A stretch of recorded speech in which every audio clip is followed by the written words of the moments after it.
pada hari ini adalah sebagai berikut. Yang pertama untuk Jawa Timur, ada penambahan kasus baru sebanyak 374 orang. Namun juga melaporkan kasus yang sembuh sebanyak 192 orang. Kemudian DKI Jakarta hari ini melaporkan kasus terkonfirmasi baru adalah 190 orang. Dan kemudian kasus sembuh dilaporkan sebanyak 191 orang. Sulawesi Selatan 165 orang dan terkonfirmasi sembuh sebanyak 50 orang. Kemudian Jawa Tengah 153 orang dan kasus terkonfirmasi sembuh adalah 98 orang. Kemudian Kalimantan Selatan kasus baru 114 orang dan sembuh 51 orang. Ada beberapa hal yang menarik di dalam kaitan dengan kita lihat kasus sembuh. Banten hari ini melaporkan hanya ada 8 konfirmasi kasus positif, namun yang sembuh sebanyak 222 orang. Kemudian Kalimantan Timur juga demikian, hari ini melaporkan ada 6 kasus baru, namun ada 14 yang sembuh. Kemudian Riau, kasus baru hanya 1 orang, namun dilaporkan konfirmasi sembuh ada 10 orang. Kalimantan Utara hari ini tidak ada kasus baru, namun dilaporkan ada 6 kasus yang sembuh. Total yang sembuh hari ini adalah 1.072 orang. Sehingga totalnya akumulasi jumlah sembuh adalah menjadi 26.667 orang. Saudara-saudara, gambaran ini menunjukkan bahwa kasus sembuh adalah akan terus bertambah dari waktu ke waktu.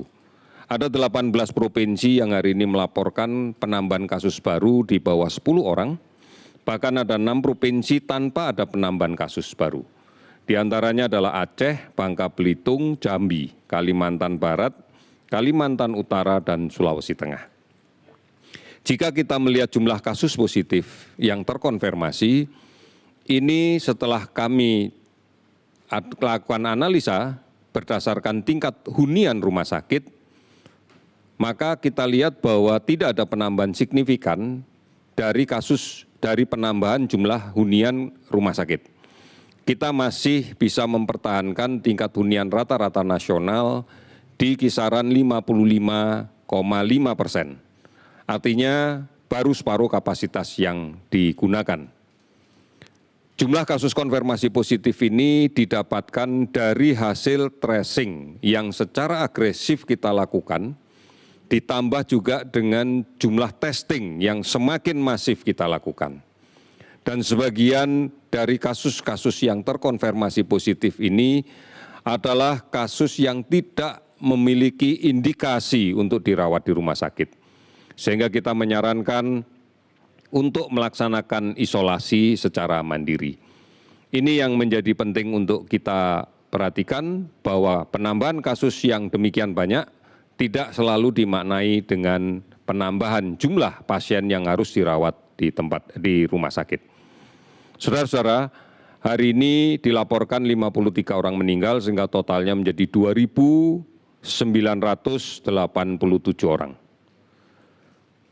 Jumlah kabupaten kota yang terdampak adalah 452 kabupaten kota di 34 provinsi. Kita masih melakukan pemantauan untuk kasus ODP sebanyak 40.778 orang. Sementara pasien dalam pengawasan yang terus kita lakukan pengawasan ketat adalah sebanyak 13.359 orang. Saudara-saudara, ini harus menjadi perhatian kita bersama, bahwa melaksanakan protokol kesehatan dengan ketat, dengan disiplin, adalah upaya yang bisa kita lakukan secara bersama-sama untuk memutuskan rantai penularan COVID-19 ini. Karena dengan kita bisa mengimplementasikan secara disiplin protokol kesehatan ini, maka kita akan menjadi aman. Kita akan terlindung dari kemungkinan tertular. Dan kita bisa produktif kembali. Kita bisa melaksanakan aktivitas yang produktif. inilah yang kemudian dalam istilah yang sering digunakan atau didengar oleh masyarakat sebagai new normal. Ini bukan dimaknai bahwa kita sudah normal kembali.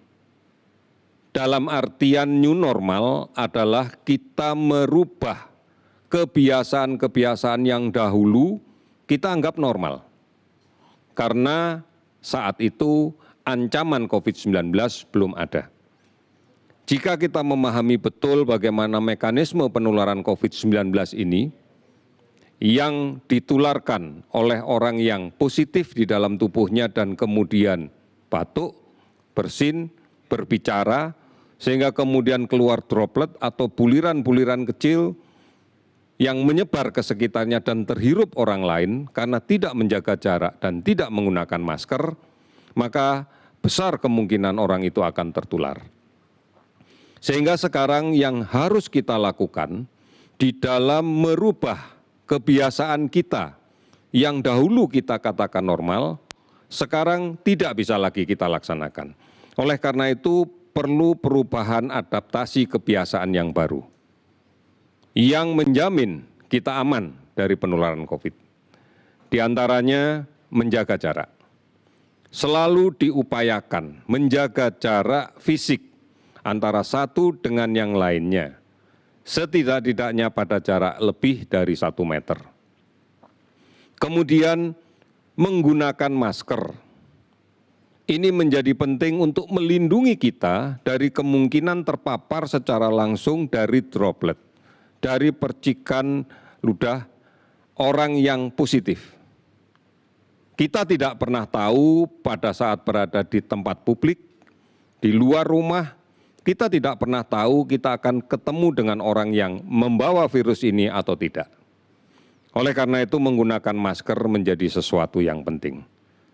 Baik untuk orang yang belum sakit dalam artian melindungi terhadap kemungkinan tertular, ataupun orang yang sakit tetapi tidak menyadari bahwa dirinya sakit untuk juga membatasi kemungkinan percikan droplet dia ke lingkungan sekitarnya.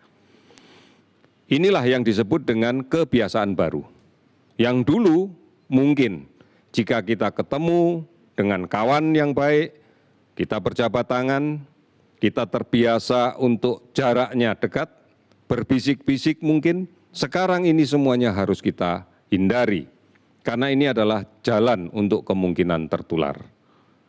Saudara-saudara, mencuci tangan dengan menggunakan air sabun, ini menjadi sesuatu yang penting dan inilah cara kita untuk kemudian membersihkan kemungkinan tangan kita tercemar oleh droplet orang lain yang mengenai benda-benda di sekitar kita.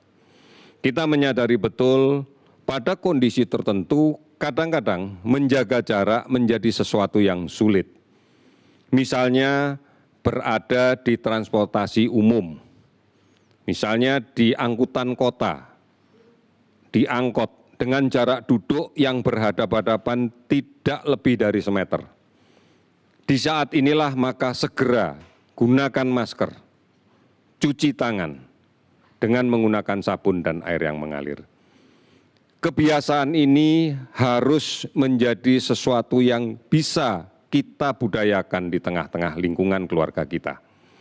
Oleh karena itu, orang tua adalah teladan bagi keluarganya, yang mengajarkan secara terus-menerus dan penuh kesabaran kepada anak-anaknya, agar ini menjadi budaya yang baru, sehingga kita bisa terhindar dari penularan COVID-19 ini.